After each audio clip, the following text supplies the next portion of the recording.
moon and full moon. You say whatever is predicted in the calendar, it is by Pandits. Exactly, it coincides. There also they predicts when the lunar or solar eclipse takes place.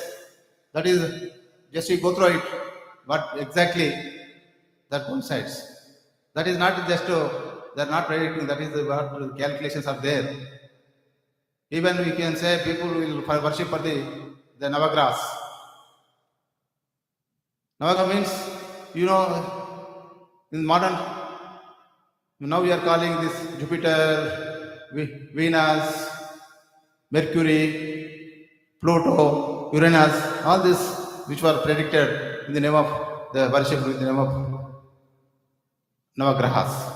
They are there. They are not created anything. That was predicted by our earlier sastras. We cannot rule out everything. So you can find many things like this. If you say who has done first surgery, no one knows. There is we say some Englishman, but first this surgery was carried out by the Susruta. So that is you see how the Indian medicine was developed. So like this we can find many things, and because of some reasons, even the universities like Nalanda, Takshashila, how that is flourished. And always people go wherever there is a development. Now why we are going to America? Why we are going to Germany, England or Australia? Because we are going there. We are treating them as a developed countries. We can get some employment, or we can say that there are universities, they can offer a good quality education. Similarly, in those days, in the olden days, people from other countries, they used to come to India to learn. That means we flourished in those days, but everything is ruined in the meanwhile. With the passage of time, we know the reason why it has happened. I don't want to go into history. So, like this, lot of knowledge was there. We need to go through it. Now, German people are more concentrating on the Sanskrit. They are searching for what knowledge system was there in the Indian system, but they are preserving and they are doing a lot of research, but we are not doing in our university systems. So now it is the time to do what is there. So, like this, now these universities are the places where we can find, we can also give some importance to the Indian knowledge system. We can attempt it. So, I hope in this 2-day workshop, I expect all of you involve it, and whether what is there, you also try to understand and interact and debate and discuss, and definitely this will be helpful to the CUK, because we have the experts who are also there deeply involved in this Indian knowledge system, and whatever you have, also you share here. It is not a one side, it should be two sides. So once again, I am congratulating the team who are organizing this. I thank one another.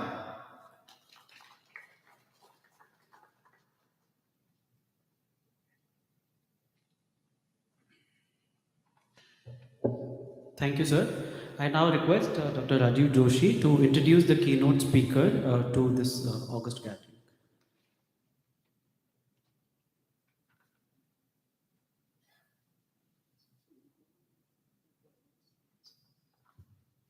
So we'll be beginning with the first technical session for today. I request all the dignitaries to take the front rows and be ready for the keynote.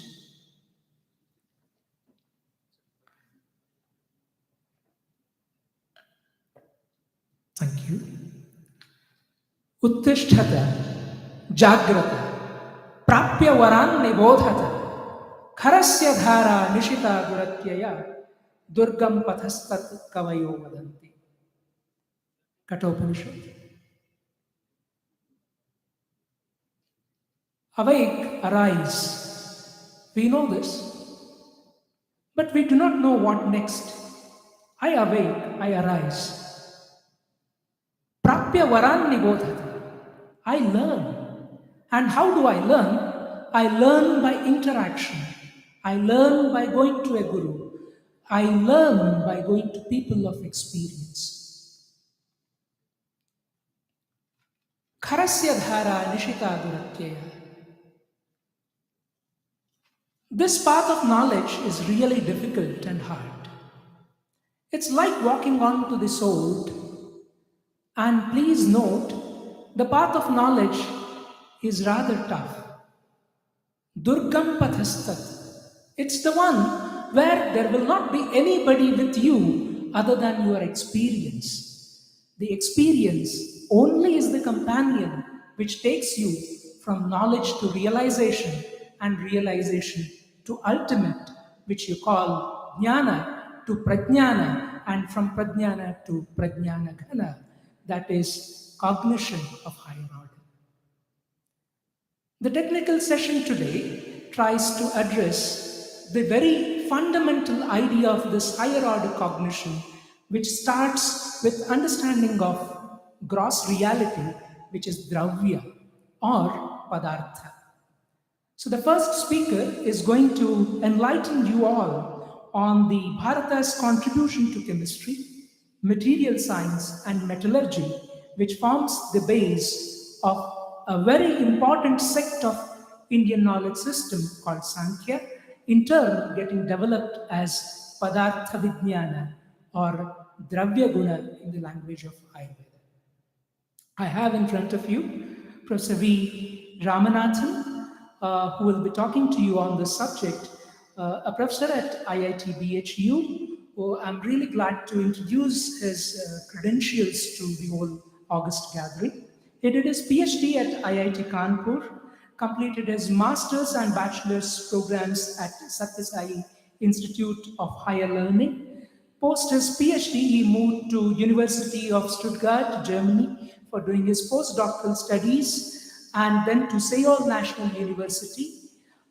His area of specialization is physical chemistry. He specializes in the areas of Raman spectroscopy, with a special focus onto Raman spectroscopic imaging and ab initio calculations on understanding molecules and materials.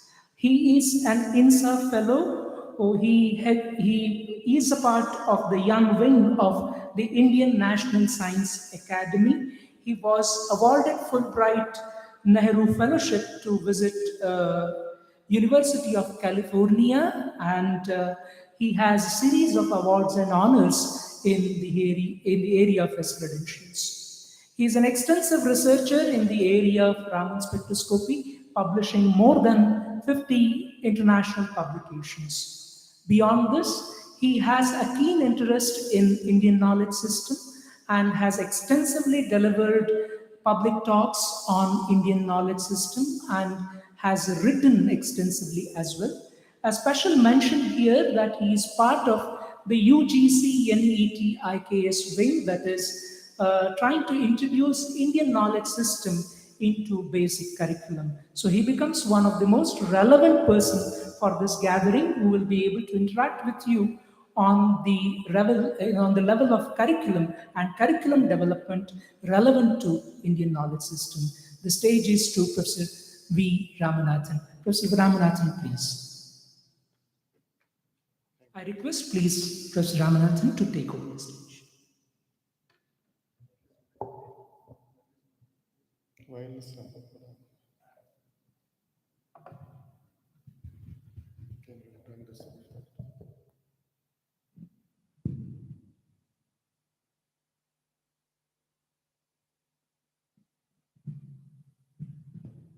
यस्मिन् सर्वं यतः सर्वं यः सर्वं सर्वतश्च यः यश्च सर्वमयो नित्यं तस्मै सर्वात्मने नमः. Honorable Vice Chancellor, registrar, other dignitaries, and the resource persons for his workshop. My humble pranams to all the listeners gathered here. And at the outset, I wholeheartedly express my humble gratitude to this entire team of CUK who have given me this wonderful opportunity this morning to share some of my thoughts pertaining to this field of Indian knowledge system, and specifically focusing on chemistry. It was introduced that I'll be enlightening you. That's a far more superior word. I kind of intimidated by that word because I'm not sure how much I can enlighten you. But whatever little I have gathered in the recent past on this subject, I'll try to share it with you. And as the Honorable Vice Chancellor hinted, it's not a one-way monologue. I'll be very happy to stand corrected in places where you feel I've overstepped. Or if you have any query or if you have anything to add on to, you're most welcome. With that prelude, I would like to enter my subject proper.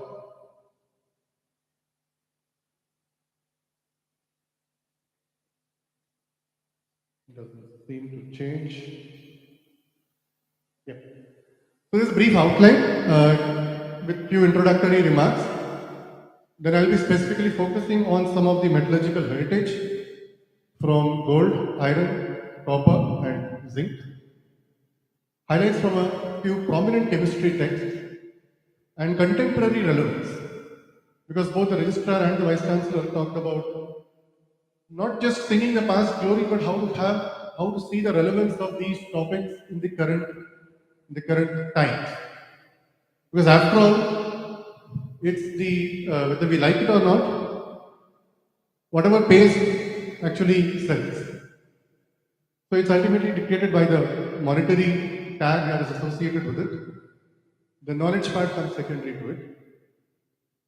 This is the fact of the day. So unless we show some contemporary relevance, so the Honorable Vice Chancellor had brought out the side effects of the development, blind, unfaced development, which has led to a lot of problems that we are all witnessing to. So the contemporary relevance and concluding remarks. And before I proceed, I request the organizers to give me an indication when to stop, because one of the side effects of being a teacher is that if you hold a mic, you keep going on. I don't want to victimize you from that point of view. So I request to let me know when I'm supposed to stop, and I'll stop that rightly after.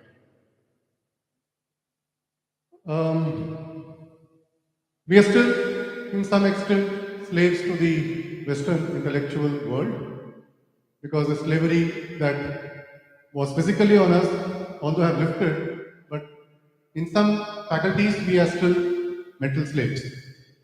So whatever acknowledgement that we get from foreigners are even today considered to be far superior.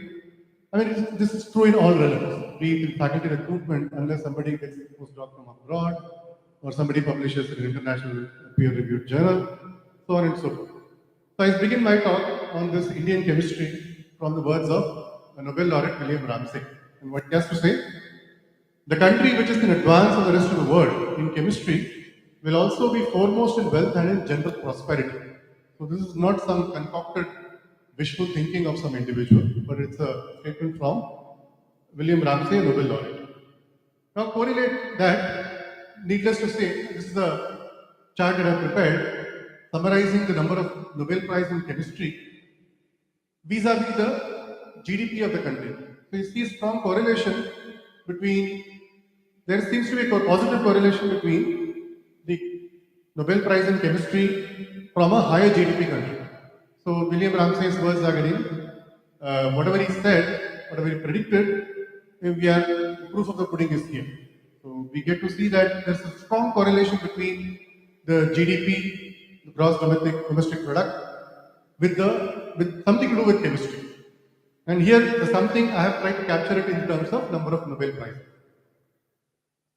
Now this is a very important paper by Angus Madison, almost 2 decades back.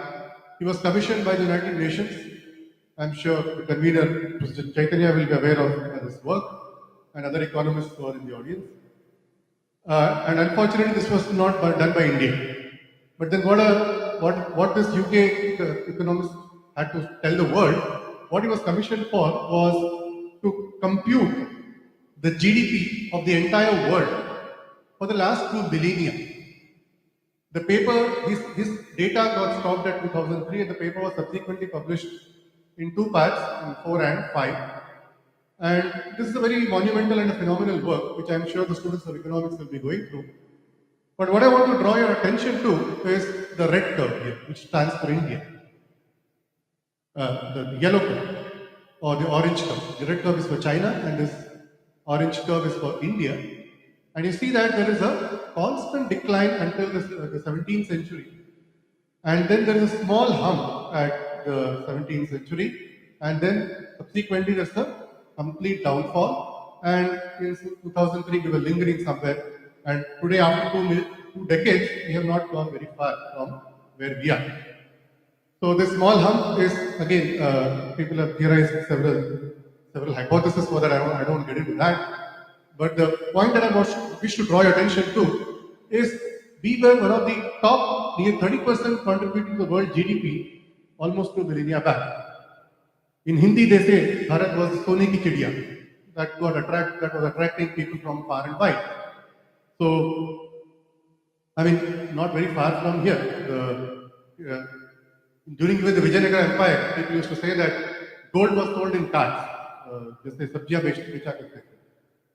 So, where we were and where we are today, there's a lot of difference. But what is it that made us go here? That is something worthwhile that I should draw your attention to.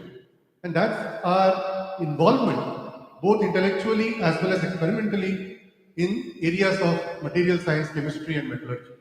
Now, correlate that with what Ramsey had to say, that any country that prospers in chemistry has got direct linkage with economic output as well. So, needless to say, this further proves that our forefathers were proficient during their time in these fields, pragmatic, practical fields like chemistry, material science, and metallurgy, about which I would like to share a few snippets. But before I do that, I wish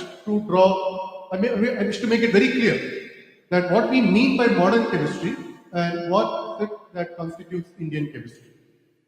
What me myself as a student of chemistry and what we teach in our school as well as high school and colleges is the modern chemistry that has its origin from the Western Europe. I have a few of my Kanpur friends and my very close in the chemistry department who we all have studied and still studying what constitutes the modern chemistry, which got systematized in the second half of 18th century by people like Lavoisier from France, Joseph Black from United Kingdom, Cavendish again from the British Empire. Vis-a-vis the Indian chemistry, what we talk about is more of a practical oriented chemistry, over-encompassing various fields like pottery, brewery, dye, metalsmithy, glass making, so on and so forth. So much so that the contribution is. I really wish if I could have a better battery because this thing seems to not cooperate with me. Okay. So the contribution from the Indian chemistry side has been in various domains. Few of them I have listed here, and I will not bother to read them out. But this is what I am going to talk about. The other important thing which we had the opportunity to share with Professor Rao yesterday while we were driving back is the etymology which gets translocated from one language to the other. Most of you who are not even from having science background now, but would have studied science way back in school. And invariably we have some Latin words or Greek words in science, like Homo sapiens itself, one word.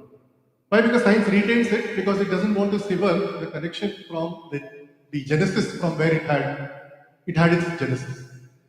Similarly, there are a lot of Sanskrit technical words that have gone into the modern parlance of science and particularly in chemistry also. Few such examples is this. Particularly drawn to a word, you might not recognize these words like corundum or beryllium because these only students of chemistry may know, but at least all of you would have heard the word of sulfur. And that interestingly has gone from the Sanskrit word shulvari, which is again a composite word. Shulvasya arihi iti shulvari. Shulva means copper And back then, people used to measure the reactivity of different metals by using sulfur. Since copper reacted very with even today, I mean, the kinetics of reaction with copper with sulfur is quite fast. So sulfur got the connotation of the enemy, the prime enemy of copper. Hence, it got its name, Chulvari, so enemy of copper, and that got translocated to English, which we use even in today's parlance as sulfur. If only our textbooks inform the students of chemistry about such contributions, be it as little as in etymological transport, it surely would instill a sense of pride, which our NEP 2020 is trying to stress upon to have what is called the rootedness. So it's not that we are trying to force fit or retrofit some of the achievements as it has happened in few other fields. There are enough achievements that we can talk about which by themselves praise the glory of our ancient Indians' contribution. The Honorable Vice Chancellor made a mention of zero. One of the CSIR scientists who was popularizing this, he very sarcastically used to say, India's contribution to science is zero. So you can take it in both the ways, either mathematical sense or in the figurative sense. So, talking of again text, Professor Rao is from Sanskrit background, but it was a piece of information for him when I said yesterday to him that there are hundreds of books in the field of chemistry alone. Here is a list of 20 which I could immediately add after our discussion yesterday. I could not put the list of all the 100, but at least I have between my database at least 100 books which are focusing on chemistry alone. See, a civilization which has documented the knowledge in at least 100 books, it would not have done it, out of a very empirical manner or something like what we say in Hindi as kapola kalpit. It's not some fiction or a figure of imagination. Something serious must have happened for them to document it in the books. And it is time now for us to kind of look at least what has been written. In the last 100 years or so, people have looked at it. It's not that it's only now people are looking at it. People have looked at it and it has gone to obscurity. It has either remained in the elite circle, but it has not come to the common man's discourse. So right now, the whole rejuvenation that is happening, at least from my standpoint of view, is to reach it at least to the common mass. But here again, I would like to wish to say a caveat that in the spirit of taking it to the common man, one must not indulge in extremities of criticism as well as extremities of chest thumping. Both are equally bad. So in virtue of doing the chest thumping, we end up propagating a lot of misinformation. And that is popularly called as WhatsApp University information. So that is also something that we need to avoid, because that will completely derail the genuine attempt that we would like to rejuvenate the ancient Indian copper. So in this talk also I will be very briefly talking about these two works, Rasaranava and Rasaratna Samuchaya. So talking of metals, right from the Krishna Yajurveda time, we have this very eloquent verse, Hiranyashtame, Ayashtame, Desamchame, Rapushtame, Shyamamchame, Lohamchame. This comes in the Chamaka Krishna of the Krishna Yajurveda, where list of explicit mention of metals are given. Namely, I have put a question mark here with silver and gold for a particular reason, but I will not get into that. Today we understand Hiranya as gold and Aya is translated here as silver. Sisa as lead, Rapu as tin, Shyama as iron, and Loha as copper. Mind you, over a period of different time, language keeps changing in our country at least, it's so diverse that the language keeps changing every few yards. And we are talking of knowledge across different thousands of years. So the connotation of these words have changed. So much so that 100 years back, one metallurgist by name Panchanand Niyogi, he had come out with a linguistic etymology to trace Hiranya as silver and Aya as gold. Okay? And many places, Loha is now in Hindi, also I'm sure in Kannada, it will refer to iron. Right? So, but then we must keep this evolution and the dynamics in the linguistics while we're looking at the text. But by and large, these 6 metals, if we understand them in whichever form the connotation they would refer to, but they are still gold, silver, lead, iron and copper. They have remained the classical metals of our tradition. And side by side, I've put you one more text, which is from very recent, 1927, by one Bhudev Mukherjee, just to highlight the tradition that the tradition of documenting this knowledge has not really changed in the technical terms. So the same style has been adopted. The only difference is that here saptaitani cha lohani. Saptait was shut until this time for a very long time, and then 1927 there is inclusion of one more metal, that is mercury. Then here students of chemistry may have a question that by this time Mendel had constituted the periodic table and we had something like alkaline earth metal, inner transition metals as well. Why are they not included? There's a reason for that, because not all metals have been put to Ayurvedic use, because our indulgence with these metals were for creating turbo-mineral formulations from the point of view of managing a disease. Yeah, one of the early metals that every civilization, not just India, that laid its hand upon is gold. And gold is, in fact, as we all know, we still have a very great obsession to gold. But the availability, the abundance of gold is quite sparse. So much so that the crust, it is within this 0.2 percentage of the availability of gold.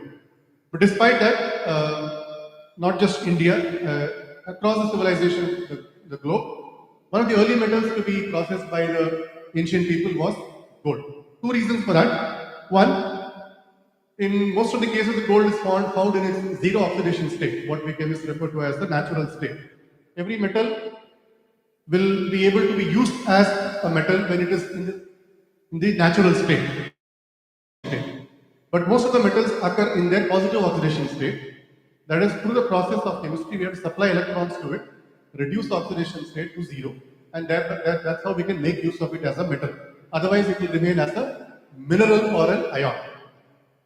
Gold, incidentally, because of meteorites deposit, it is available as its natural state, and even if it's available in its cationic stage, the chemistry is quite easier to reduce it. So, needless to say, the gold was, and it was quite attractive. It has its own resplendence, because of which it attracted the ancient optics. Even now, it's obsession for all the Indians.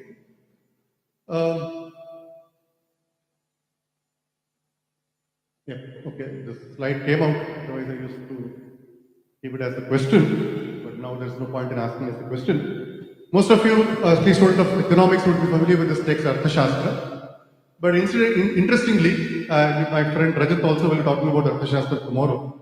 But they are all from political science or economics point of view. But there is a whole chapter dedicated to material science, because back then Kautilya was trying to formalize a theory for a welfare state.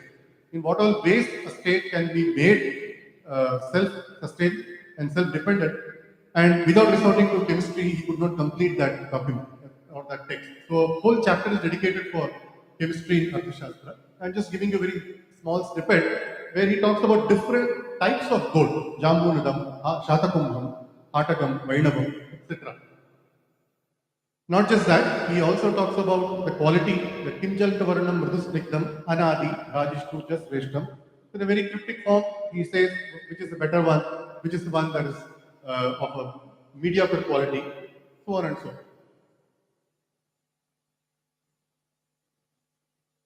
Yep. This is not actually cooperating. Yeah. Okay. He talks about Tatah Shulpa Kakanyu Uttara Sarika Chatusiman Tadidi Shodasha Varnaka. What I want to draw your attention to is he talks about 16 different varieties of gold. Okay. Now, how did they get the 16 varieties of gold? Today we have 22 carat, 20 carat, 18 carat, 16, 14. I have not seen any ornament below 14 carat of gold. It has industrial applications when you have 10 carat or even lesser than that. But for ornamental purposes, it's 14 onwards. And back then there was an industrial application of gold, it was only ornamental application. But then he talks about 16 varieties of gold. How did they make? They alloyed it with copper, silver, and other metals. Today we understand through the help of phase diagram. So in science, what we call this as a phase diagram, through which we know how two different metals can be mixed at what temperature in a specific composition. So in gold today, normally is hallmark gold in India, it is 91.6 or 916. What does it mean? It means in that particular amount of gold, in that particular ornament, the amount of gold is 91.6 percentage. Rest of the 8.4 percentage is some other metal. But how to make them? You need the knowledge of phase diagram. But here I am hinting at all to the fact that Kautilya or the Granthakara then knew the concept of phase diagram. No, I am not saying that. How did they do that? They have not documented it. But at the end of it, they told you have 16 varieties, you mix it in particular way, you have got it. And at the same time, we must appreciate that they knew how to also detect the different qualities of the gold. Because Arthashastra also talks about forgery of gold. If somebody who has made 14 karat gold, he cannot sell it at 22 carats rate. Somebody has to detect it. Or the state treasury has to detect it in order to have proper documentation or the proper bookkeeping of the material. So it talks about the method by which alloys can be made and also to detect the forgery that I said. And that is one technology which has lived through 2 millennia at least. And this technology, even I'm sure you go to any suburb, any small shop in any village, they will have a stone on which the gold will be rubbed. And then the goldsmith will detect it. So I do not know what it is called in Kannada. In Hindi, it is called kasauti. Some kind of gallu should be called, but I'm not aware what it is exactly called. So this is one technology which has sustained over a period of time. That's something which we need to really appreciate.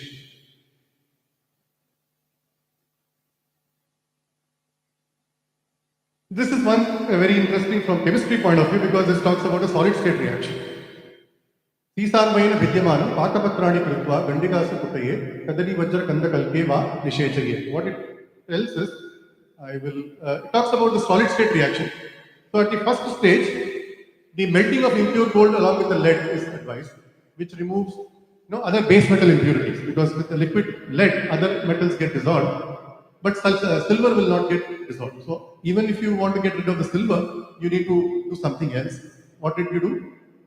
You have to heat it with a particular salt which was called Saindhava, and this is predominantly sodium chloride, sodium nitrate, potassium chloride and potassium nitrate.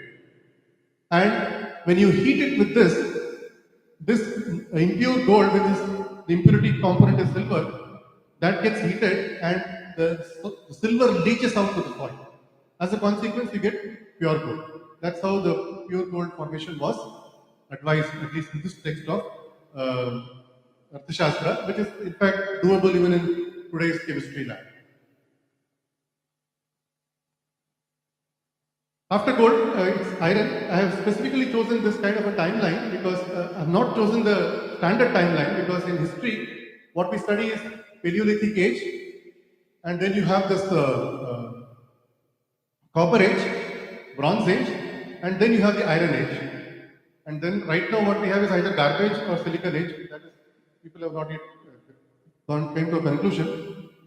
But I have not followed this timeline specifically, because if you recollect the verse that I showed you from Krishna Yajurveda, it talks about gold, iron, copper all at the same time. When this verse was composed, it could only mean two things. Either the verse was composed well after the excavation of all these metals, or this standard timeline that is true in the European soil perhaps is not applicable for Indian soil. There is something that I always ask my historian friends to think about and ponder on, but it's a larger narrative that needs to be changed when it comes to timeline of different histories. But all said and done, that verse at least you could make out by yourself that at single point in time it talks about the presence of both gold, copper and iron. Talking of iron technology, even the Karnataka state has to feel much proud about it, because there are a lot of contributions of iron from not very far place from here called Kollur, where you have this Mukambika temple, and this Kodachadri pillar is one of the other pillars as famous as the Delhi iron pillar. somehow Delhi, iron pillar in Delhi being Delhi has got much famous. And somehow Kodachadri pillar in Kolur in Karnataka, not many people have, at least a common man doesn't seem to know about it. One very interesting reference of iron comes from this Rigvedic verse. But again, people have tried to create controversies and confusions over it. It talks about a person. It is still not clear that this is a person or this is a horse. This is Vishpala. Vishpala, linguists have debated whether this is a lady or whether this is the name of a horse. I'm not getting into that controversy. My point is, Sadhyo Jangam Ayasi Vishpalaye Dhane Hide Sattave Pratyadhaktam. It was a war that was happening, and this entity called Vishpala lost the leg. So immediately the Ashwins gave this entity an iron leg. So prosthetics, what we call as. So this is recorded in this verse. So it is not some imagination of somebody. So there is a mention clearly of Satyo Janga Ayasi Pratyadhaktam. There is a mention of giving a prosthetic iron leg to this Vishpala who had lost a leg in the war. So this talks about iron in Rigvedic period. So those of you who are having sensitivity about the chronology should now be able to think that what we talk about the time of Rigveda and the time of Iron Age, which will completely fly out of the window with respect to the European timeline for the different metal ages. Again, Arthashastra talks about iron. I will not get into the details of it, but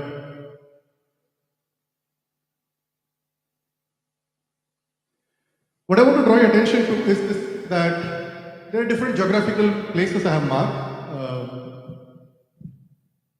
And you may notice that it is encompassing all the different prominent places from north to south, east to west.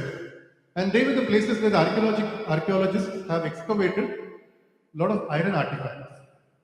And these iron artifacts, incidentally, look very identical in their composition as well as in their appearance.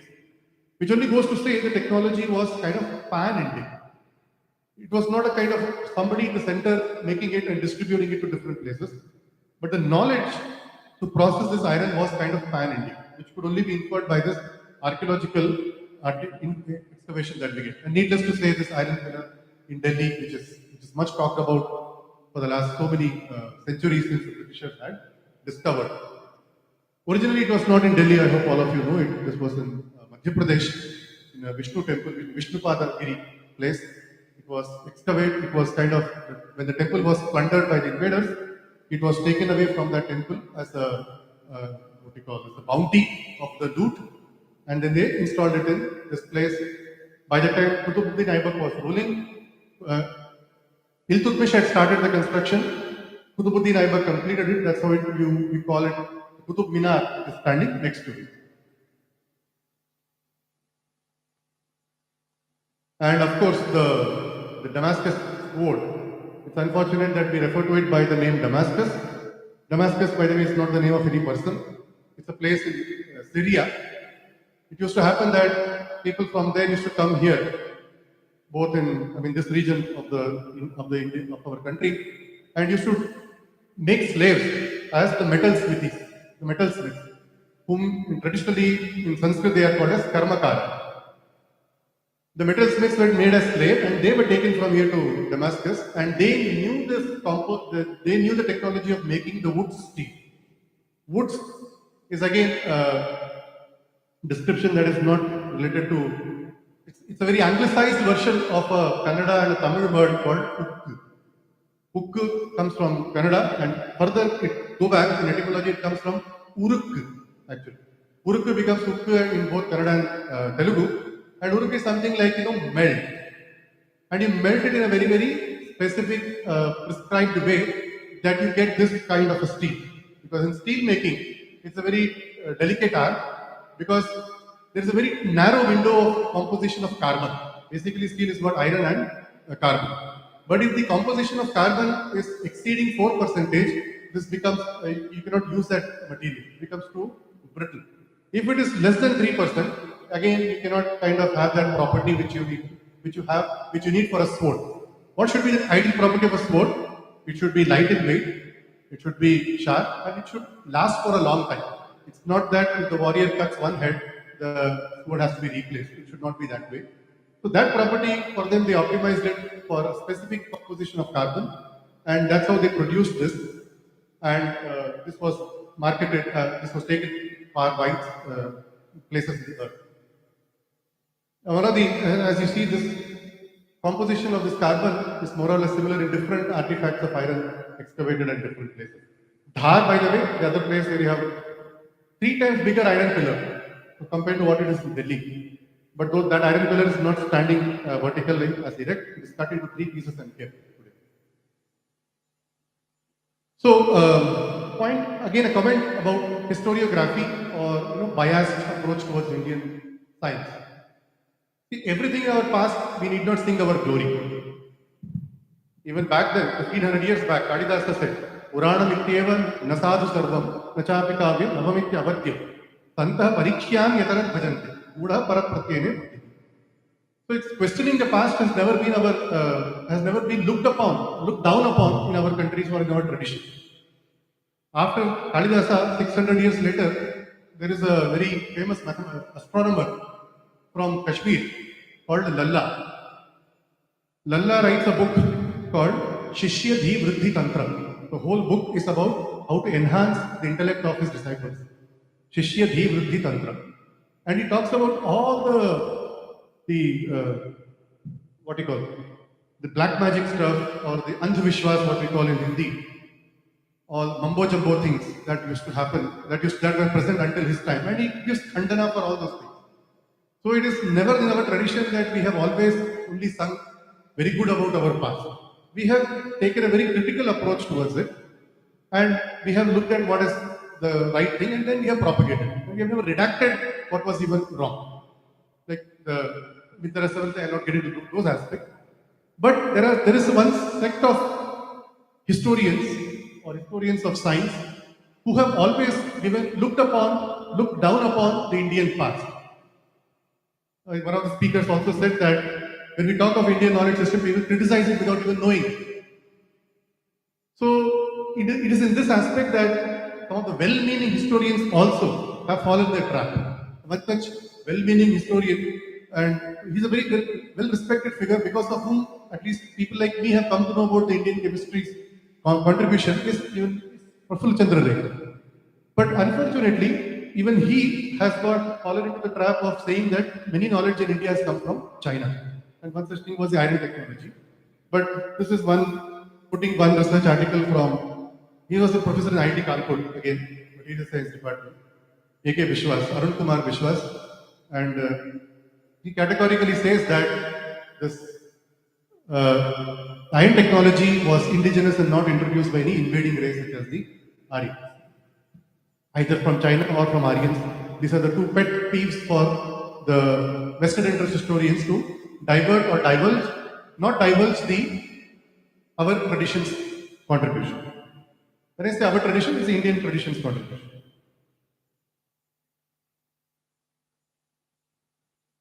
I need some help. Okay.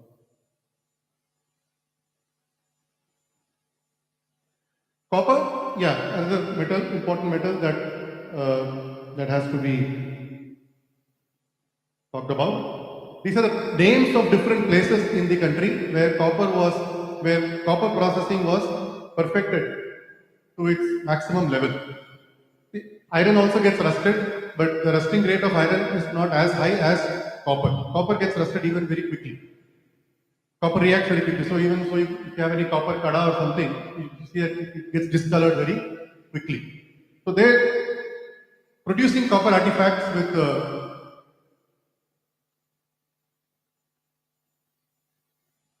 producing copper artifact which could survive the test of time has been a hallmark of this tradition. Where you see a 6 feet colossal statue of Buddha standing was producing pure copper, more than 99% pure copper from 5th century CE. And this was excavated by Cunningham in the village in Bihar in 1850s or so. And then now this is resting in the Museum of Birmingham. Talking of brass, that we call, I think, Pittade in Kannada perhaps. Pittade, or Pital in Hindi. It's a very interesting alloy. Many historians have commented that back then Indians did not know to differentiate between copper and brass. That's also partly not correct. But brass, as you may know, it is a combination or is an alloy of copper and zinc. Zinc is a very difficult metal to handle. I'll come to that later. But our ancients had the dexterity to make brass in a very, very nice manner. Uh, you had different terms for them, like Riti, Ritika, Pitala, Arakuta, Ara, Swarnaka, Kuta. Arakuta, by the way, is coming from a Greek word, Oreocalcus, and okay, I'll not dive much into that. But this is still a lingering question. So much so that when Vanda Morton, as recent as 2019, when she published this paper, she raised a very pertinent question. Who first made brass intentionally and where? This is a very important question in the history of metallurgy, because zinc and making brass was a natural process. They did not make brass in a very intentional manner. What is the intentional manner? I have copper separately, I have zinc separately. I add both of them and I heat it. And at particular temperature, they mix with some specific composition. But if I have copper ore and zinc ore, and I accidentally, while smelting copper, I accidentally hit upon the zinc ore also, I get brass as a serendipitous discovery, not as a intentional discovery. So this was a very important question, and then she concludes that it was the Indian tradition which was one of the earliest to produce brass in an intentional way. Why? Because we were able to master the art of smelting zinc. I will not bother you with this cementation process. So we have accurate terminologies for brass from a very, very old time. This is from Atharva Veda. Tadaha Vaishwanaram Pittalam. Then I have, I think, one more reference I have here.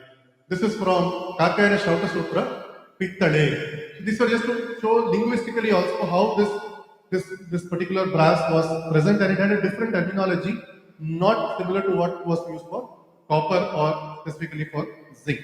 By that time, by this time of Atharva Veda or Kakayana Shauta Sutra, I should tell you that we did not have zinc separately.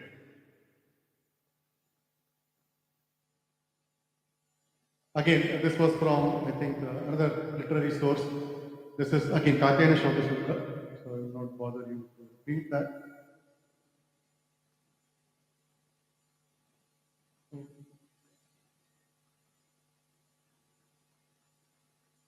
Okay, so once again, I take the help of this phase diagram here, because today we understand this complex landscape of the phase diagram of copper and zinc. With those of you who are familiar with science, you know how complex this phase diagram is. But again, I would like to reiterate, back then people did not know this phase diagram. So media should not quote me that Kautilya or Kakayana knew the phase diagram, or that India invented phase diagram. That is not the intention, what I am trying to tell you here. But what it means is, suppose I want to get this composition of brass, this beta phase of brass, I need this specific composition of zinc and this specific composition of copper, and at this specific particular temperature. So this, how they did it, we do not know. There is no documentation of how they did it. There was no methodology portion back then when they were publishing it. Whatever they got, they published. So how did they do it? It's best we can guess it as hit and trial method or empirical method. They tried perhaps several things. They optimized it. Once they optimized it, they stuck to it. That's what we can right now say retrospectively. And of course, when it comes to bronze is a different alloy of copper, which is copper and tin. So brass was copper and zinc, and this is copper and tin is bronze. Can somebody please change the slide for me, because I find it very difficult to operate it from here. Yep. Yeah. This is Chola bronze, and of course, bronze was ubiquitous all the way to Bengal, parts of Karnataka. So much so that today surviving artifact of one of the iconography of Shiva dancing with a dead elephant is coming only from Bengal, the bronze. Yeah, next. Zinc is a very interesting metal, as I said, one of the tough metals to process because its physical properties are such that it is not very comfortable for people to handle it in a very comfortable manner. But it was kind of melted in a very, very nice way for the first time in our country. Chinese also have it, but and the interesting linguistic relationship is that in Chinese the zinc is called tutanag. And in Tamil, interestingly, the word for zinc is Tuttanagam. Sanskrit, also the Ayurvedic text also has got the name Tuttanag. But the other words which are common in parlance today are for zinc are Yashada, Jashada, Jasadam or Jasta. Next.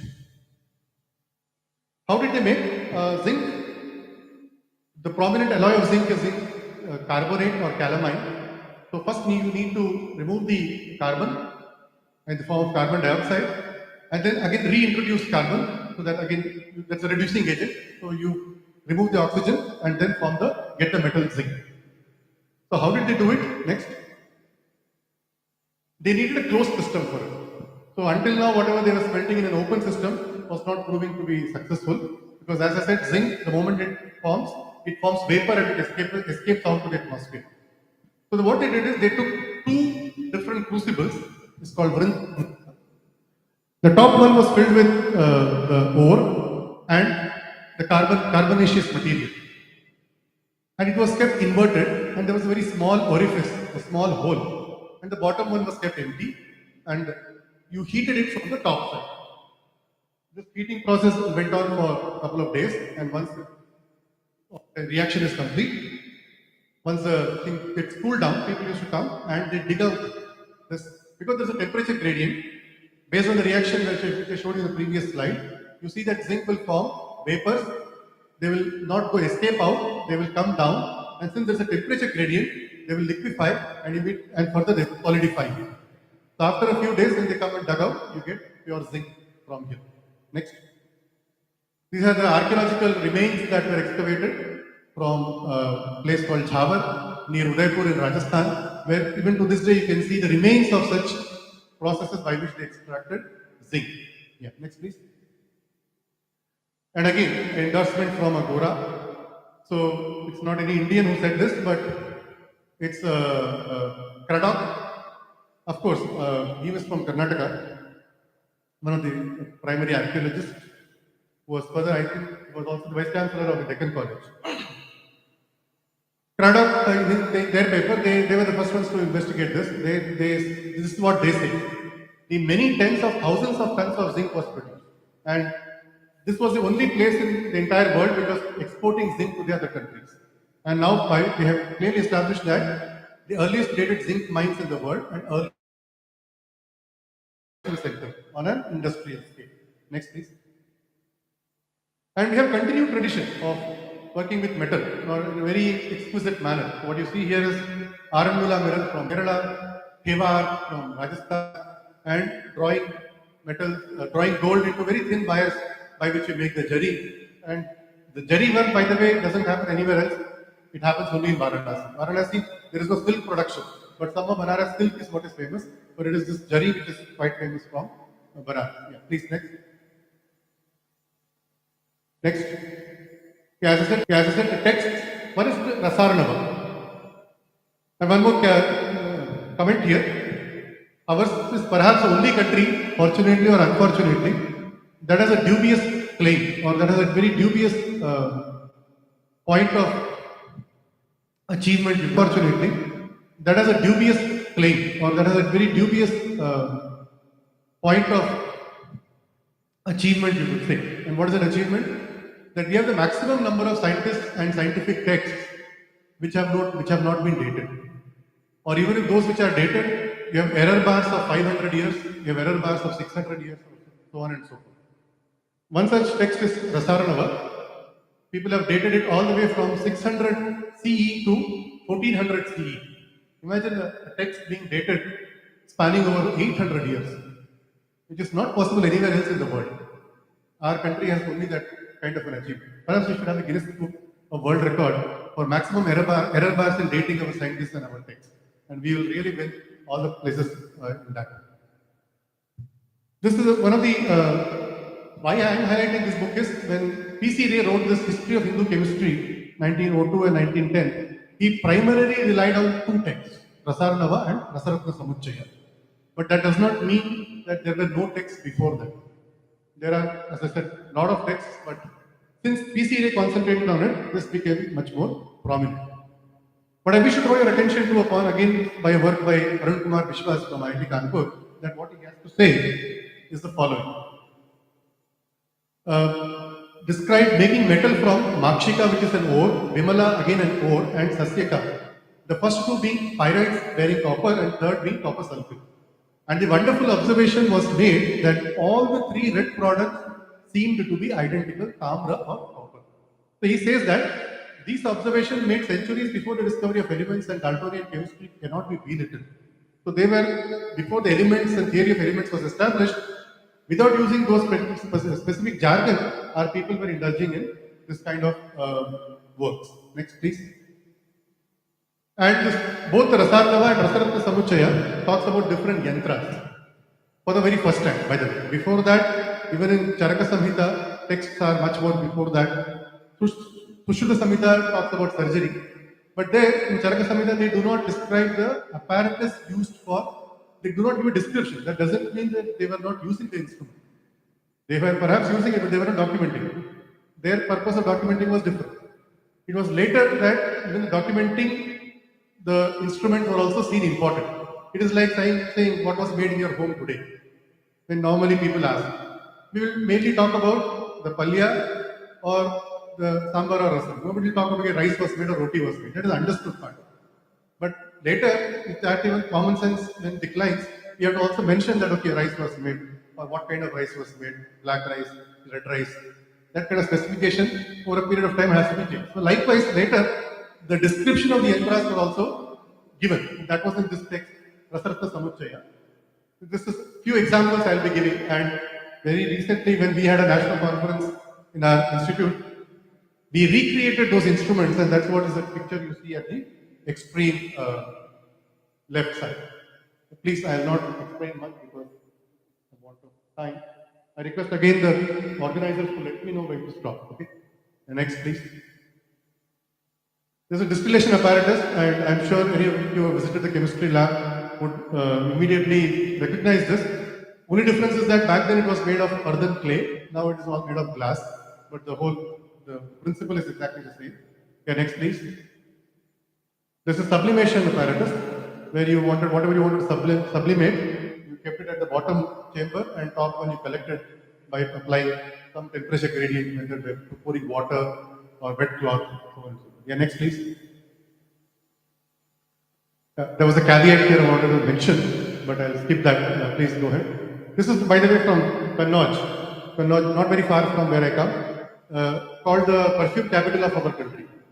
Not just our country, France is recognized for perfumery, but Kannauj, over a period of time, it still continues to be a capital of perfume in our country. So, sandalwood, you get Mysore sandalwood perfume here, but other flavors, whatever you get, believe you me, it comes from Kannauj. Yeah, next slide. They talk of different furnaces, which have the technical name called puta, and they are the descriptions of the furnace. Why do we need a furnace? Because we need to carry out reactions at different temperatures, and different furnaces are employed for different temperatures. So back then also they knew it, and they constructed from different point of view. So you please go ahead. Next. Mahaputa, Gajaputa, Varahaputa, Artha Gajaputa. You have different dimensions of it, how much of fuel has to go inside it. It's all well documented. It's not something, somebody sat in meditation or some guru said, I am saying it, so do it. It is not that way. All the details are given. Please, next one. Yeah. Avartamane Kanake Pita. Tare Siddha Samapana. As a student of chemistry, it was like a slap on my face when I got to know about this only a few years back, and not when I was a student. Because what it talks about is a flame test. Some of you would have gone to school, high school, you normally do the flame test that you introduce a particular cation, the flame color changes. This is exactly the description of the flame test that's happening. Avartamane, you bring it. Kanake, when you bring the gold, the fire attains the color Pita, yellow. Tare is silver, Sita is name of another color. So the Prabha is the resplendence of the flame, the color, by introducing these metals. It lists all those things: shulve, copper, teachne, iron, bange, lead, like so on and so forth. Okay? So there is a comprehensive list of all the metals when they are introduced to the flame, what color it produces. And even to this day, any chemistry lab in the world you go, they do the same test. So this was the very first documentation of such kind of a test in the text called Ratnamala. Next, please. Next. Next. Take the very accurate description. Suppose you have purified a metal, how the quality check, the quality of the metal should be once it is purified. So it is not that this guru has written it such a way to purify, I assume that it is being purified. No. They have internal quality check. Those quality check, some of the examples I have shown here. But yeah, next please. Next.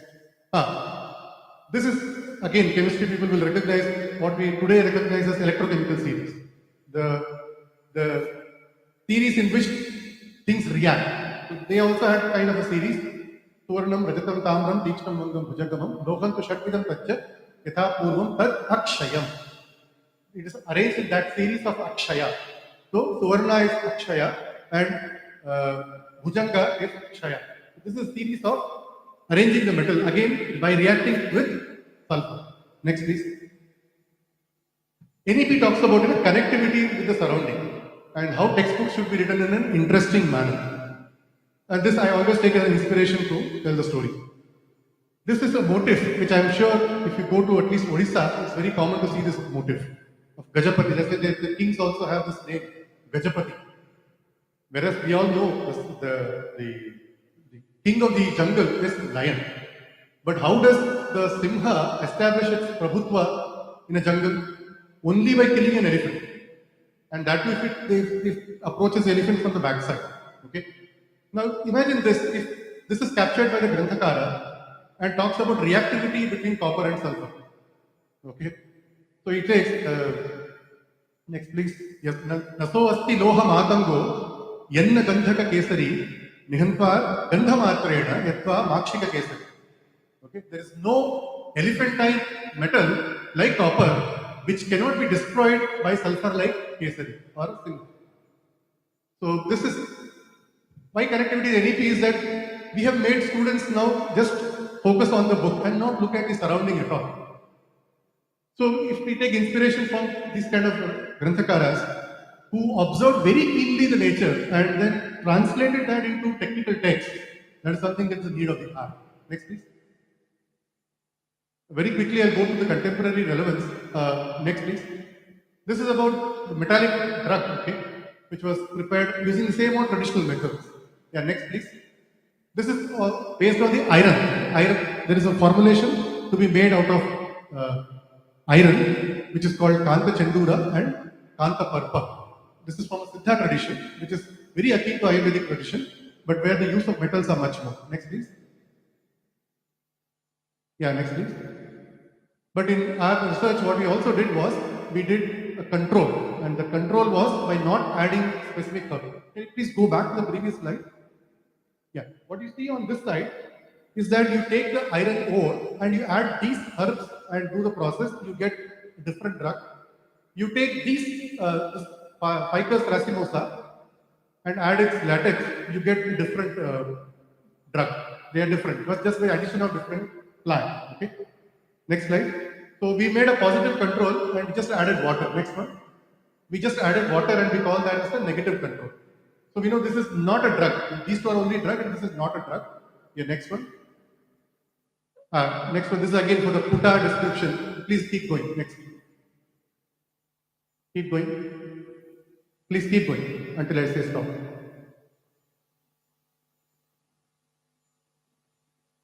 Yeah, stop.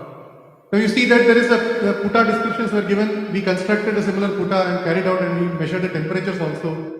Based on the variation of the Puta, the temperature of the highest attained temperature were very different, which means that what they did was something experimental fact is what they had recorded. Please, next. And this is a pharmacovigilance test. So if you remember, this K and C was a negative control. where we did not add any hurt. We added only water and processed the raw material. It failed. There are different kind of tests. One is called lusterless test, that it should not shine. If you rub it against your fingers, it should settle within your crevices of the fingerprint. It should float on water if you sprinkle it, and if you take a silver foil and heat it, the weight of the silver foil should not change before and after. When we did that, you see that this one particular test, this negative control failed. And the text says that even if it fails any one of the tests, you cannot consider it to be a drug. So the pharmacovigilance test, whatever they have advocated, it's also something that is very scientific. Next, please. We characterize the final drug based on different spectroscopic technique. I'll not bother you with that. At the end of the day, we got nanoparticle of iron oxide coated with silicon dioxide. That's the final story of all this characterization. Yeah, next please. Keep going until I say stop.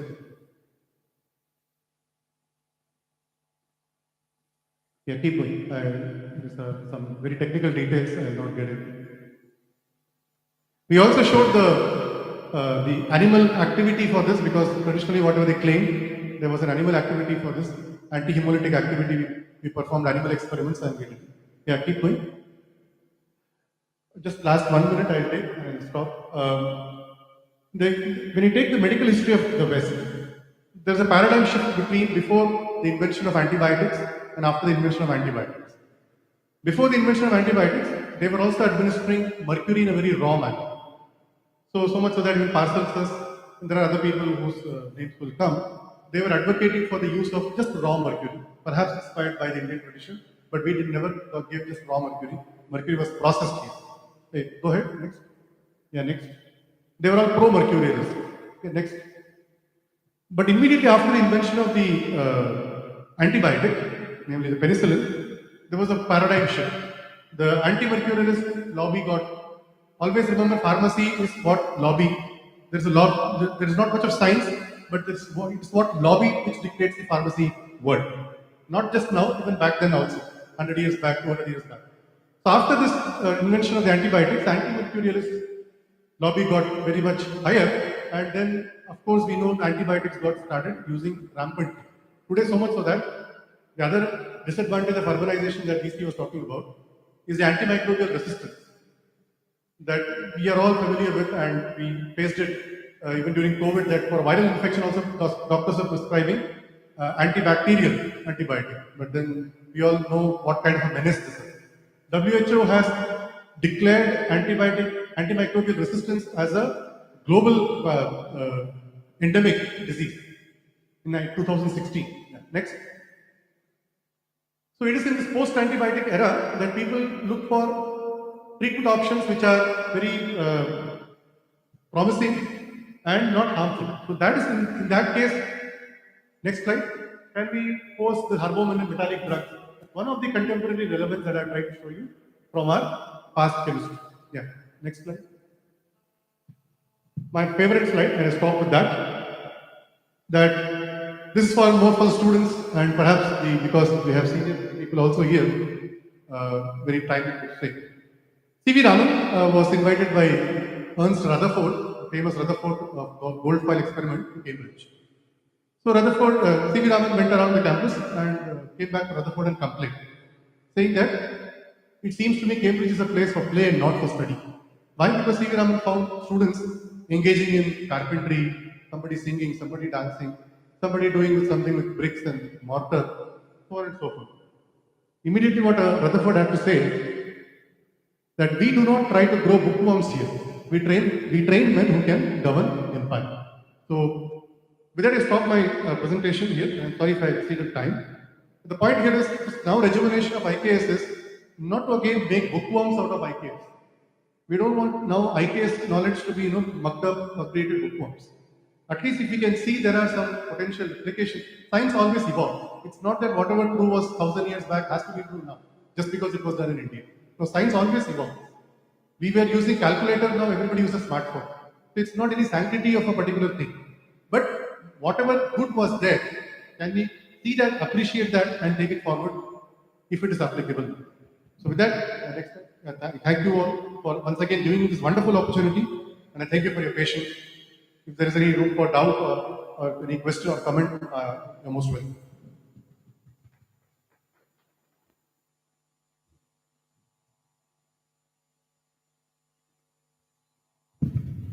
Thank you, sir. We started with Tatashulaka Kunya to understand the right interpretation of copper, and then moved on to the ideas of Kanta Chandura, and had a wonderful, splendid overview of Indian chemistry, Indian metallurgy, and the unbroken Indian science tradition. We all thank Professor Ramanathan for this wonderful talk. Thank you, sir. The session is open for discussion now. The questions are taken from the participants.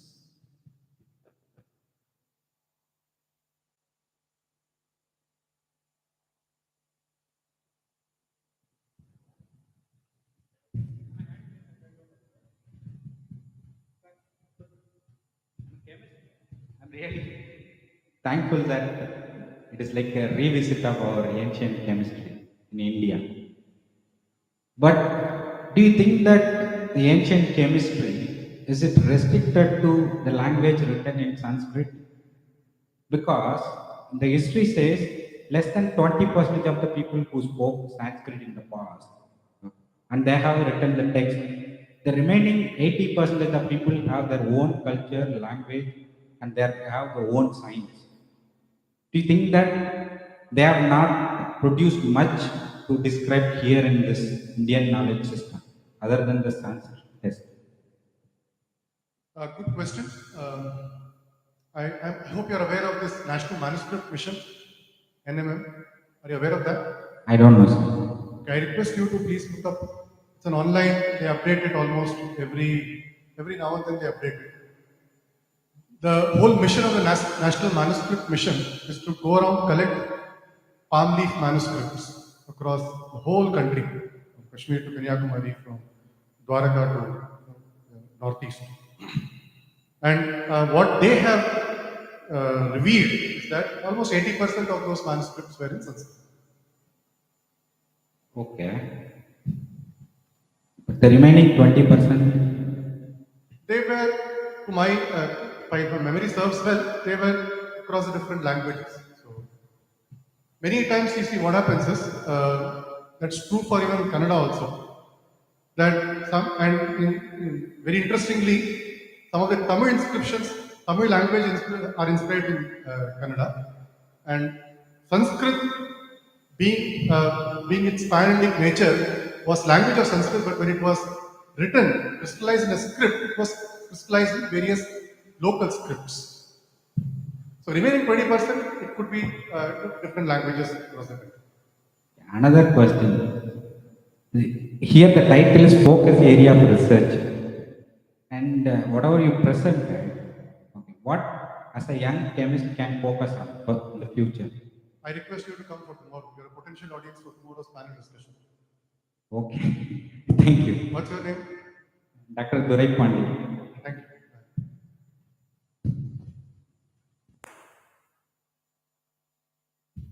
Anyone else? Any doubt, question?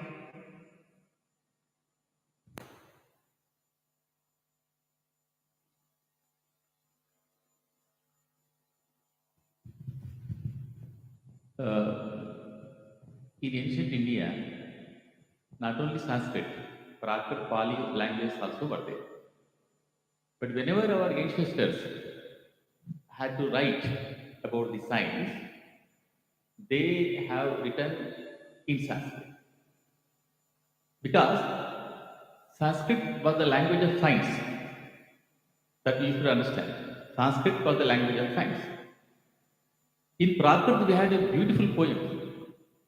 Yesterday, as we were discussing, all Sanskrit poeticians, when they were referring Uttama, Madhyama, Adhama, Kavyas, they gave examples of Prakrit poems. All poeticians, not Anandavartana, Bhama, Rudrata, everybody. So, we had a very rich literature in ancient India, very rich literature in Prakrit, Pali also. But when they wrote about the science, they wrote only in Sanskrit. That is understand because Sanskrit was made like that grammatically, so systematic language that was very easy to convey the scientific formula. That's why they wrote in Sanskrit.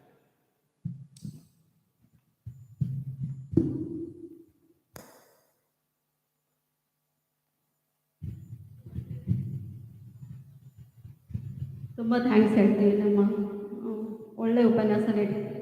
ಧನ್ಯವಾದ. ಎಲ್ಲಾದರೂ ಪ್ರಾಚೀನ ಸಂಸ್ಕೃತದಲ್ಲಿ ಮಹಿಳೆಯರು ಬರೆದಿದ್ದ ಉದಾಹರಣೆಗಳಿದ್ದಾವೆ sir? ನಂಗೆ ತುಂಬಾ ಇದೆ. ಗೊತ್ತಿಲ್ಲ, ಅದಕ್ಕೆ ಕೇಳಿ. ತುಂಬಾ ಇದೆ.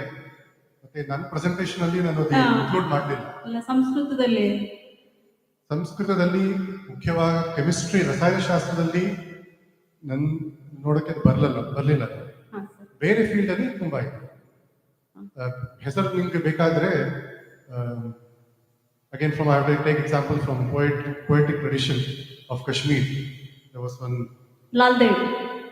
Lal Ded was there. Yes. Before even Lal Ded, Bijjika. Which is 6th century sir. But she She was also Lal. belongs to South India, Karnataka. Then there was somebody who was Yes, yes. yeah. Sir, ಅದಕ್ಕೆ ಅಂದರೆ ancient knowledge system ಇದೆಯಲ್ಲ, ಪ್ರಾಚೀನ ಭಾರತದ ಜ್ಞಾನ ಉತ್ಪಾದನಾ ಹಾದಿಯಲ್ಲಿ ಮಹಿಳೆ ಇದ್ದಾಳೋ ಇಲ್ಲೋ ಅನ್ನೋದು ನನ್ನ ಪ್ರಶ್ನೆ. ಮುಖ್ಯವಾಗಿ ಕೆಮಿಸ್ಟ್ರಿಯಲ್ಲಿ ನನಗೆ ಅದು ನೋಡಕ್ಕೆ ಬರಲಿಲ್ಲ. ಅದು ಹಾಂ. ಬೇರೆ ಫೀಲ್ಡ್ ಅಲ್ಲಿ ನಾನು ನೋಡಬೇಕು. I cannot immediately answer it, but I have it as an open question. Thank you sir. ನನ್ನ ಇದ್ರ ಪ್ರಕಾರ ಚರಕ ಸುಶ್ರುತ ಮೊದಲ ಆಪರೇಷನ್ ಮಾಡಿದವರು ಅಂತ ನಾವು ಹೇಳ್ತಾ ಇದ್ವಿ. ಇಂಡಿಯನ್ ನಾಲೆಜ್ ಸಿಸ್ಟಮ್ನಲ್ಲಿ ಮೊಟ್ಟ ಮೊದಲು ಈ ದಿಸೆಯಲ್ಲಿ ಕೆಲಸ ಮಾಡಿದವರು ಶೂದ್ರರು. ಯಾರು ಇವತ್ತು ನಾವು ಸಮಗಾರರು ಅಂತ ಕರಿತೀವೋ ಅವರು ಪ್ರಾಣಿಯನ್ನು ಕೊಯ್ತಾ ಇರೋದ್ರಿಂದ ಮೊಟ್ಟ ಮೊದಲನೇದಾಗಿ ದೇಹವನ್ನು ಹೇಗೆ ಅನಾಟಮಿಯನ್ನು ತಿಳ್ಕೊಂಡು ಅದನ್ನು ಹೇಗೆ ಕೊಯ್ಬೇಕು, ಆಪರೇಷನ್ ಮಾಡಬೇಕು ಅನ್ನೋದನ್ನು ಹೇಳಿದ್ರು ಅನ್ನೋದು ಈಗಾಗಲೇ ದಾಖಲಾಗಿದೆ. ವಿದ್ವಾಂಸರು ಪಿ ಸಿರೇನು ಹೇಳ್ತಾರೆ, ಪ್ರಫುಲ್ ಇವರು ಹೇಳ್ತಾರೆ. ಟೆಕ್ಸ್ಟ್ ಹೆಸರು ನಿಮ್ಗೆ ಗೊತ್ತಾ? ಅವರು ಬರೆಯ ಟೆಕ್ಸ್ಟ್ ಯಾವ ಟೆಕ್ಸ್ಟ್ ಅದು? ಭಾರತೀಯ ವಿಜ್ಞಾನದ ಹಾದಿ ಅಂತ ಇದೆ ಸರ್, ಕನ್ನಡದಲ್ಲಿ ಜಿ ರಾಮಕೃಷ್ಣ ಅದನ್ನು ಅನುವಾದ ಮಾಡಿದ್ದಾರೆ. ಪಿ ಸಿರೆ ಅವ್ರದ್ದೇ ಅವರು ಅನುವಾದ ಮಾಡಿ ಹೇಳ್ತಾರೆ. ಹಾಗಾಗಿ ನಮ್ಮ ಎಲ್ಲ ಜ್ಞಾನದ ಉತ್ಪಾದನೆಯನ್ನು ನಾವು ವಿಶ್ವವಿದ್ಯಾಲಯಗಳಲ್ಲಿ ಮತ್ತು ಭಾಳ ದೊಡ್ಡ ದೊಡ್ಡ ಸಂಸ್ಥೆಗಳಲ್ಲಿ ನೋಡ್ತಾ ಇದ್ದೀವಿ. ಅದರ ಬೇರು ಇರೋದು ನಮ್ಮ ಜನಪದರು ಮತ್ತು ಮಹಿಳೆಯರು ಸಂಶೋಧನೆ ಮಾಡಿರೋದ್ರಲ್ಲಿ ಅನ್ನೋದನ್ನ ಬಹಳಷ್ಟು ಜನ ಇವತ್ತು ಹೇಳ್ತಾ ಇದ್ದಾರೆ. ಕೆಮಿಸ್ಟ್ರಿಯನ್ನು ಕೂಡ ಮತ್ತು undoubtedly it should, I mean, there is no denying facts. There is nobody denying. Right. ಒಂದು ಸಣ್ಣ ಪ್ರಶ್ನೆ ಸರ್, ನನಗೆ ಗೊತ್ತಿಲ್ಲ, ನೀವು ಹೇಳಬೇಕು. ಯಾಕೆ ನಮ್ಮ ಒಟ್ಟು ಪ್ರಾಚೀನ ಭಾರತದ ಎಲ್ಲ ನಾಲೆಜ್ ಸಿಸ್ಟಮನ್ನು ಶೂದ್ರರೇ ಅನ್ವೇಷಣೆ ಮಾಡಿದ್ರು, including Arabic? Why? That even Sankhya Kapila ಅದೆಲ್ಲರೂ ಶೂದ್ರರೇ, ಯಾಕೆ? I will not get into that discourse because the definition of Shudra again we'll have to get into. But I will, maybe we can discuss it offhand. But I have different theories. ಒಂದು knowledge ಸಿಸ್ಟಮ್ನಲ್ಲಿ ಮಹಿಳೆಯರಿಲ್ಲ.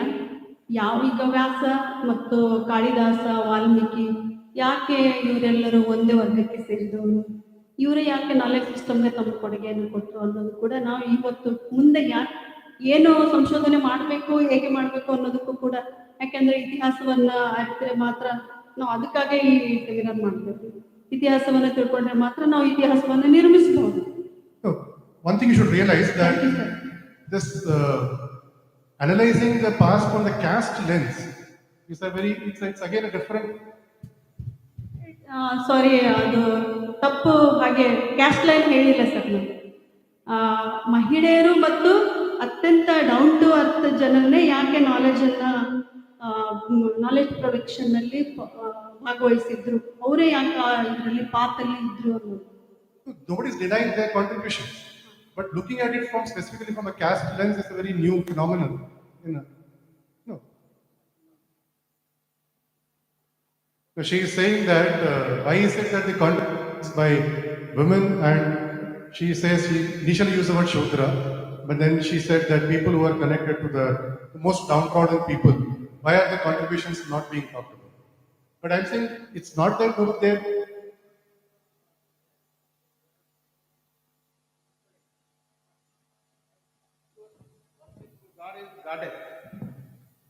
Always we worship goddess. So don't again go in a gender way or this way or that way. And these are all created by the foreign invaders. I'm telling you, if you go to the history, everyone, you see the Valmiki. What was he? It is not based on this one. We are only classified and we are doing all these things. These are mostly the communist people have done this. I'm telling you. I thank VC to have made my. That's what.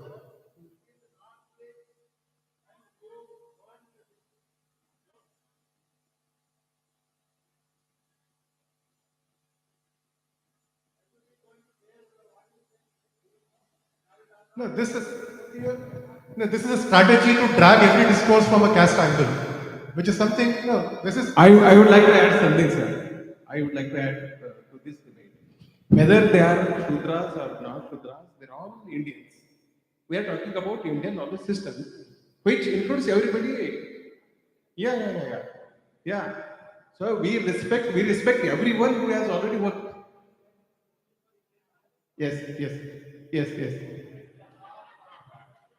Thank you for. That's good. Go back to your subject.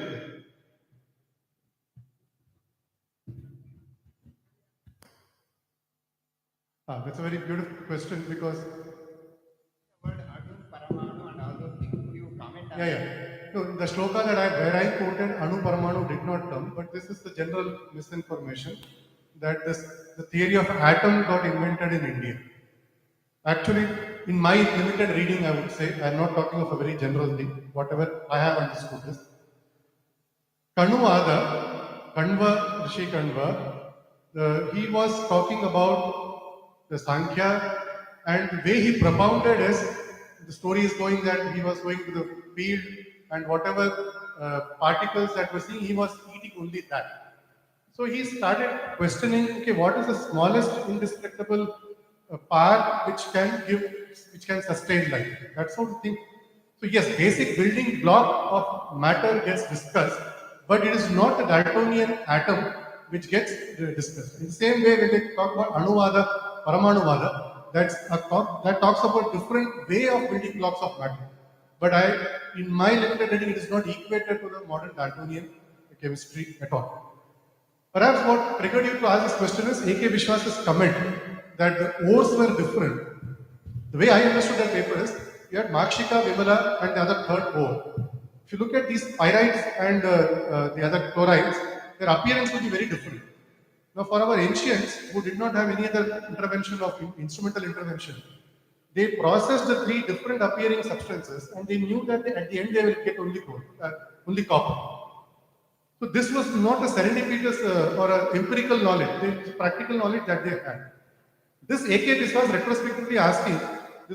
They did not know the element of theory of element, but they knew this knowledge that if you process these three different looking ores, it resulted in copper.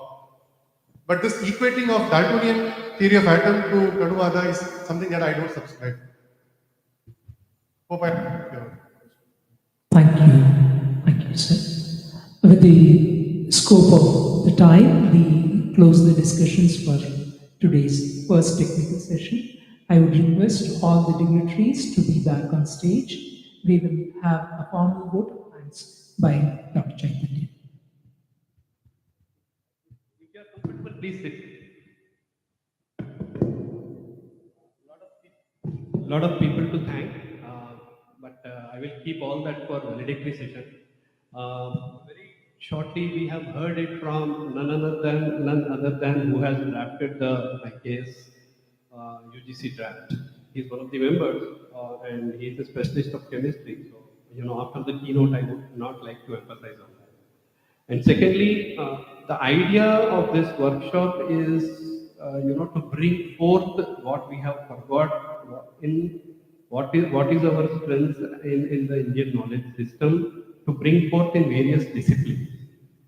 often we, like something which is endorsed by the West, something which is only available in the modern scientific publications is only what we speak about. That doesn't mean that if they are not endorsed by West or if they are not present in the modern scientific publications, doesn't mean that the knowledge has not existed. Sometimes we see the fruits and flowers of a tree, but we tend to forget the roots. So we are just trying to connect to the roots. It is no, in any way we are not trying to put forth any particular theory or any particular personality. We are trying to just emphasize that Indian knowledge systems is the solution for sustainable development, as mentioned by Honorable Professor Bhattu sir, and that is what we are trying to do here.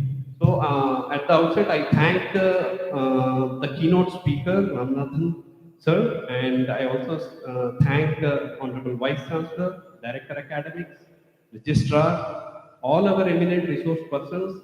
After this session, we have a very exciting session from an eminent Sanskrit scholar as well as who can provide you the scientific evidences on Ramayana. He has probably has visited some places also. So we will have then further we will also move on to the mystics of mathematician. We have a jewel in Kalaburgi itself. Sometimes we really don't know. When we have something in our backyard, we probably don't realize it. So we have that also talk after this lunch session, brief session. So kindly have your lunch and quickly get back to the next session. Thanks one and all. At 2 o'clock, the announcement will be made by Raj. Thanks, Chaitanya. So with this, the first technical session comes to an